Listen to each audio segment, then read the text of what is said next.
Phone call తో మీ బంగారాన్ని విడిపించి ప్రెజెంట్ మార్కెట్ రేట్ కే కొని బ్యాలెన్స్ అమౌంట్ ని క్యాష్ గా లేకపోతే సమానమైన బంగారాన్ని మీకిస్తుంది అక్షయ గోల్డ్ హబ్.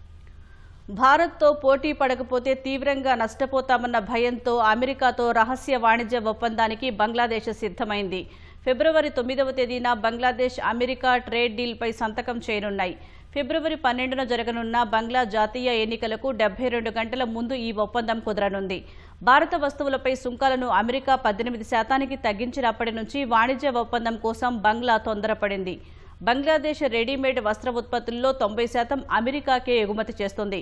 బంగ్లాదేశ్ ఆర్థిక వ్యవస్థ ఈ వాణిజ్యంపైనే ఎక్కువగా ఆధారపడింది. ఫలితంగా వెంటనే ఒప్పందం ఖరారు చేసుకోకపోతే తమ ఆర్ఎంజీ మార్కెట్ వాటాను భారత్ ఎత్తుకుపోతుందని ఢాకా భయపడుతోంది. కాగా బంగ్లాదేశ్పై ప్రస్తుతం 20% సుంకాలను విధిస్తున్న అమెరికా ఒప్పందం కుదిరిన తర్వాత దాన్ని 15%కి తగ్గించే అవకాశం ఉంది. అయితే వాణిజ్య ఒప్పందం ముసాయిదాను ప్రజలతో, పార్లమెంటుతో లేదా కీలక పరిశ్రమ వాటాదారులతో కూడా యూనస్ ఖాన్ పంచుకోవడంపై తీవ్ర విమర్శలు వస్తున్నాయి.